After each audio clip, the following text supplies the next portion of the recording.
Então, pessoal, terminando de falar de e-mail, nós vamos falar de mais alguns protocolos IP, tá? Basicamente o seguinte: protocolo de Telnet. Telnet é usado basicamente para interface de comando em um servidor remoto. Como assim? Você tem o seu linha de comando lá, isso é muito comum para Unix, tá? O Windows não usa tanto. E você, nessa linha de comando, você provê um acesso remoto para que você possa rodar aplicações sem estar fisicamente sentado na máquina. Ele usa porta TCP 23, tá? É a porta padrão dele. E caiu em desuso. Por quê? Porque ele tem problema de segurança, pessoal. Ele não usa encriptação por padrão e os hosts não se autenticam para garantir que a conexão fim a fim está sendo respeitada, né? Você faz a autenticação de usuário, mas a autenticação de host não existe. Tá. E aí, o que acontece? Telnet era muito usado até alguns anos. E surgiu, né, da necessidade de você poder administrar o seu servidor fora, né, da console.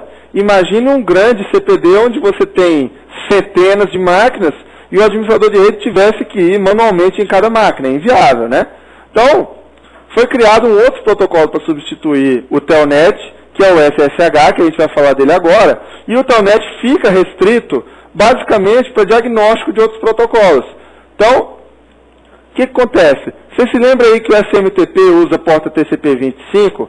Então, se você der um Telnet e mandar o Telnet conectar-se à porta 25, quem vai responder do lado de lá é o servidor de SMTP do lado de lá. Mesma coisa com FTP, mesma coisa com POP3. Se você conectar na porta 110 lá, do POP3, vai me responder o servidor POP3. Então ele está sendo usado mais para diagnóstico nesses outros protocolos do que para comandos em si. Tá legal? Para substituir o Telnet, como eu falei, apareceu o SSH. Ele usa uma porta diferente, a porta 22, e criptografia baseada em chave pública para aumentar a segurança. Melhorou bastante. SSH hoje é muito popular, pessoal, na administração de servidores, principalmente de Linux. Então, qual vai ser o uso típico dele? Comandos em computadores remotos, que é o mesmo uso típico do Telnet. Mas você tem extensão do SSH para que você possa fazer também transferência de arquivos ou navegação. Tá? Como assim? Pensa o seguinte: você tem um servidor rodando SSH e o seu cliente se conectou lá. Você está fazendo uma averiguação de um problema que ocorreu no seu servidor. E você precisa fazer download de um arquivo, né, um arquivo de log, por exemplo, que está no seu servidor. Você precisa baixar para a sua máquina para você, né, verificar com mais clareza. Você pode até usar o visualizador que está presente lá no Linux, mas a sua visualização fica um pouco comprometida. Então o que você faz? Você vai usar o SFTP para transferir esses arquivos por dentro do SSH para a sua máquina. Tá? Ele é uma extensão de SSH e usando os princípios do FTP que a gente vai ver mais na frente. SSH tem de tudo que é tipo, pessoal. Ele tem tanto versão que é proprietária, quanto versão open source e freeware. Então você tem diversas implementações diferentes de SSH. Tá? A administração de servidor remota hoje é SSH. Telnet, esqueçam. Tá legal? Como é que é a arquitetura básica do SSH? Ele divide em 3 camadas. A camada de transporte, que vai fazer a troca inicial de informação, né? Ele vai fazer a autenticação do servidor, né? Negociar a criptografia, né? Compressão de dados e verificação da integridade. Próxima camada é a camada de autenticação do usuário, que vai fazer a parte de autenticação do usuário, claro. O nome já diz tudo. E aí o seguinte, você tem vários métodos de autenticação possíveis. Você tem método de password comum, né, baseado em chave pública SSA, que é o Public Key. Você tem o que ele chama de teclado interativo, Keyboard Interactive, que faz uma série de perguntas ao usuário e compara as respostas, né, não é só usuário e senha. E depois dessas duas camadas tem a camada de conexão, que vai fazer, né, as pontes de conexão diferentes. Você tem um tipo de conexão usada para você mandar os comandos, um outro tipo de conexão usada para você fazer a transferência via SFTP, entendeu? Você vai usar o cliente, você vai usar as sockets diferentes de cada tipo. Legal? Saindo um pouquinho do SSH, você tem a necessidade de transferir os arquivos. E aí a gente já falou sobre o FTP, né, pessoal? Falando sobre o FTP agora no SSH, com uma das implementações que é o SFTP, e falamos no TFTP, lá do BootP. O que é o FTP, basicamente? É o protocolo padrão para transferência de arquivos, que vai usar porta TCP/21 para conexão. E aí, o FTP tem uma particularidade. Ele usa duas conexões distintas. Ele vai ter uma conexão para controle e uma conexão para dados. Tá? A conexão para dados é feita na porta 20. A porta 21 é a conexão de controle. São conexões distintas, tá, pessoal? A conexão de controle fica aberta lá normalmente. O FTP provê acesso interativo ao usuário. Isso é, você pode... tem vários clientes para isso, mas você tem a possibilidade de você digitar comandos diretos, né, para o cliente de FTP. E você tem aí um detalhe interessante das sessões anônimas. Vários servidores de arquivo podem prover arquivos que são de domínio público. Então, como o arquivo é de domínio público, você não tem como exigir que o usuário saiba, conheça um usuário e senha. Então, você tem aí o conceito de FTP anônimo. Como é que é FTP anônimo? Você vai ter sempre o usuário anonymous, que é anônimo em inglês, e a senha vai ser sempre um endereço de e-mail. Tá? Com esse usuário, você vai ter um acesso restrito aos arquivos que estão disponíveis lá no seu FTP, com base nas permissões de acesso. Legal? Continuando. O FTP tem modos de conexão distintos. Tá? O modo mais primitivo, mais comum, digamos assim, antigamente, era o modo ativo. Né? O cliente fazia uma abertura de porta dinâmica por meio do comando port. Né? Ele manda o comando port e a porta onde ele está aguardando a conexão. Né? Você tem o método contrário, que é o método passivo. Quem vai abrir a porta dinâmica, nesse caso, é o servidor e não o cliente. Né? O cliente manda o comando de passive em vez de port. Né? Então, no passive, quem vai chegar, o argumento lá de endereço vai ser o endereço IP de servidor. E aí você tem uma variação desse modo, né? Que é o modo passivo estendido, mas o servidor te manda, em vez de mandar o argumento IP e porta, vai mandar apenas o número da porta da conexão. Ele vai assumir que o cliente sabe qual é o endereço IP do servidor. Tá legal? Ainda sobre transferência de arquivo, você tem TFTP e NFS. São conceitos simples, tá, pessoal? O TFTP é um FTP com serviços bem menos sofisticados, né? Então, ele não vai prover autenticação, ele vai ter, né, modos de transferência simples, os comandos são menos complexos, ele vai usar UDP ao invés de TCP, essa é uma diferença bastante interessante, bastante importante, e vai transmitir em blocos de tamanho fixo, tá? Aguardando o EC para cada pacote. Por que se criou esse protocolo? Porque você pode usar, é um protocolo que tem um overhead de implantação muito menor do que o FTP, e ele cabe em memórias ROM de tamanho pequeno. Então, você pode colocar um equipamento com memória ROM e fazer ele fazer download das configurações via TFTP. Tá? Um protocolo bem mais simples.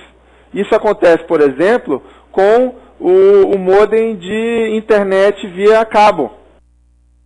Né? Ele usa o protocolo TFTP para transferir o arquivo de configurações dele. Além do TFTP, você tem o NFS, né? Que é basicamente um protocolo embutido no sistema operacional para que você tenha acesso a uma pasta numa máquina remota, como se essa pasta estivesse no seu computador. Tá? Saindo um pouquinho de transferência de arquivos, vamos falar do protocolo de tempo. Né? O NTP é Network Time Protocol, usado, pessoal, basicamente para sincronização dos relógios nos computadores. Ele também usa o DP, porta 123. Os timestamps, né, que são os arquivos, né, o timestamp, na verdade, é uma notação para designar um dado momento no tempo. Tá? Esses timestamps têm 64 bits, então são 32 bits em segundos e mais 32 em parte fracionada, o que é suficiente para fazer uma escala de tempo de 136 anos, que vai de 1900 até 2036. Ah, e aí, professor? Mas depois de 2036, se você estiver usando o NTP na versão atual, vai dar problema? Vai, porque o timestamp não suporta. Então o que eles estão fazendo? Estão trabalhando em implementações futuras, dobrando a capacidade de bits para aumentar o lapso temporal que é suportado. Tá legal? O NTP também trabalha com topologia hierárquica. Isso é, uma máquina é, ao mesmo tempo, servidor e cliente de uma camada, e você tem uma diferença básica. Ele tem o conceito aqui de strata, que é o nível, né? Você tem o seguinte, uma máquina que é o servidor principal, várias máquinas conectadas a ela, várias máquinas conectadas embaixo e assim sucessivamente.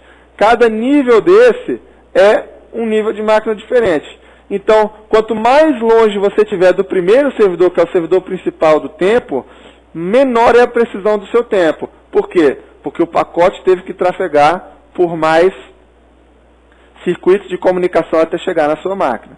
Então, ele funciona em modo cliente-servidor, né? Modo simétrico ou modo broadcast-multicast. Tá? São modos de propagação da informação do tempo, de qual timestamp é o timestamp correto para aquela rede. Ele faz cálculo de uma eventual distância da rede com base na strata que ele está, né, com base no tempo de distância, de round trip, entre ele e a máquina que ele está recebendo o tempo. Ele faz uma compensação para saber qual é o timestamp correto. Tá? E ele vai, se ele receber essa informação de vários servidores diferentes, ele vai comparar, né, e fazer intervalos de confiabilidade para saber quem está dentro do correto ali. Tá legal? Então, isso é importante para que você tenha sincronia dos relógios dentro da sua rede. Tá? As corporações todas trabalham com NTP, né, normalmente embutidos aí nos sistemas operacionais para fazer a sincronia dos relógios. Continuando aí, falamos de bastante coisa. Conceitozinho rápido de LDAP, né? O que é o LDAP? LDAP serve para você fazer acesso aos serviços de diretórios em TCP/IP. O que é o serviço de diretórios? São estruturas que contêm normalmente informações de dispositivos ou de pessoas conectadas à rede. Então ele vai ter pessoas, grupos de pessoas, unidades organizacionais, nomes de computadores, impressoras e etc. ele serve para organizar os seus nós da rede e as pessoas que interagem com os nós da rede. Tá? Por meio de acesso de diretório, você tem como fazer uma organização para distribuição de software, você tem como conceder ou retirar permissões, enfim, uma série de coisas. O LDAP serve para fazer uma interação com esses serviços de diretórios, que são variados, tá? O mais comum deles é o Active Directory da Microsoft. A gente vai aprender ainda durante o curso sobre serviços de diretório, tá? Então, como é que funciona o LDAP? Ele usa TCP, porta 389. Ele pode fazer pesquisa, delete, add, modify, etc. Pessoal, lembre o seguinte, uma estrutura de diretório é um banco de dados. Então, as informações que você faz via SQL num banco de dados, você faz também num serviço de diretório. Então, você vai fazer uma query, uma pesquisa, você vai adicionar informações, você vai apagar informações, você vai modificar linhas da tabela. É exatamente o mesmo conceito. Tá legal? Continuando. Ele normalmente, esses nomes se baseiam nos nomes já existentes no DNS, para facilitar, tá? Para a hierarquia básica. Isso não é uma lei, tá, pessoal? Isso pode ser que isso tenha... o administrador de rede opte por uma outra configuração. Isso aqui é o mais comum. Bom, falando de LDAP, vamos começar a falar um pouquinho do HTTP. HTTP é o protocolo padrão, pessoal. Protocolo de transferência de hipertexto, o que você usa no seu navegador para acessar a web. O conceito básico dele é requisição e resposta. Então, você requisita ao servidor uma informação e ele te devolve sempre uma resposta baseada na sua requisição. Tá legal? Ponto importante. Ele é um protocolo stateless. Isso é, ele não guarda informação do estado dos clientes. Você abre a conexão, faz o request, ele te devolve, encerrou a conexão, não sabe mais quem é você. Tá legal? Ele é bidirecional, isso é, vai de informação tanto do cliente para o servidor, quanto do servidor para o cliente. Tá? Ele tem suporte ao uso de cache. Tá? Quando você acessa uma página no seu navegador em casa, essa página ou alguns conteúdos dessa página ficam armazenados no seu computador para que você faça um acesso mais rápido da próxima vez, transfira menos dados pela rede, cause menos sobrecarga no servidor e acesse a página com mais rapidez no seu micro. A porta padrão dele é porta TCP/80, mas se você estiver usando HTTPS, que é a implementação segura do HTTP com o uso de SSL ou TLS, você vai usar a porta padrão 443. Isso não é lei, pessoal. Cada serviço, não só HTTP, pode rodar em uma porta alternativa. Basta que seja configurado no servidor. Eu quero que o meu servidor de FTP, em vez de rodar na porta 21, rode na porta 3530. Pode rodar na porta 3530. Tá? É uma escolha do administrador. É claro que usar as portas padrão é interessante quando você quer ter um acesso público. Tá? Quando você não quer, você costuma usar portas alternativas. O cabeçalho das mensagens é sempre enviado em texto puro. Tá? Protocolo HTML lá vai te mandar texto puro.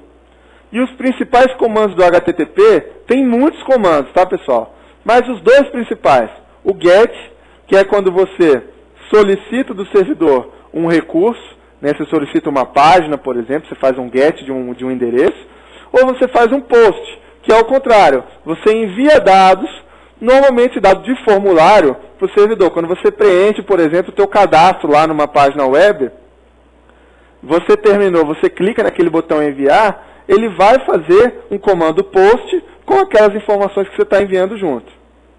Ok?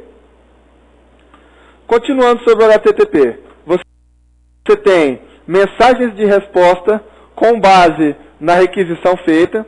Então você tem 100 e alguma coisa é uma informação, né, genérica sobre o que está acontecendo. 200 e alguma coisa é uma informação de êxito do comando que você pediu. 300 e alguma coisa é uma informação de que esse pedido está sendo redirecionado ou que está acontecendo redirecionamento. 400 e alguma coisa é um código de erro no cliente, isso é, você já viu aquele erro 404 File Not Found? É um erro no cliente, por quê? Porque o cliente requisitou um arquivo que não existe. Tá? E o 500 e alguma coisa é sempre erro no servidor. Ocorreu um erro para que o servidor respondesse àquela requisição. O HTTP também vai usar as extensões MIME para negociar o tipo de conteúdo aceito. Então, quando você acessa, né, um conteúdo, o seu browser diz, olha, o tipo de MIME que eu aceito é MIME de imagem, com JPEG, com GIF e tal, etc. Eu aceito esse tipo de MIME, e assim sucessivamente. Tá?